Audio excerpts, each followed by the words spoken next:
আলাইকুম ওয়া রাহমাতুল্লাহি ওয়া বারাকাতুহু। আশা করি আপনারা ভালো আছেন, ভালো থাকাই আমার কামনা।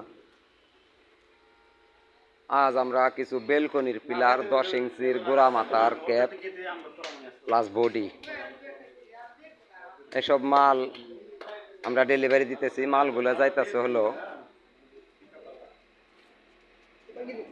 পাবনা, মালগুলো যাবে পাবনা। আপনাদের যদি কারো লাগে তাহলে স্ক্রিনে দেওয়া নাম্বারে ফোন দিয়ে আমাদের কাছ থেকে মাল নিতে পারেন। আরও অনেক অনেক ডিজাইনের মাল আছে। আর যদি কেউ সরাসরি কারখানায় আসতে চান তাহলে আসবেন মানিকগঞ্জ, সিংহের, ডেপলতলি বাস স্ট্যান্ড, হাফিজা স্যানিটারি।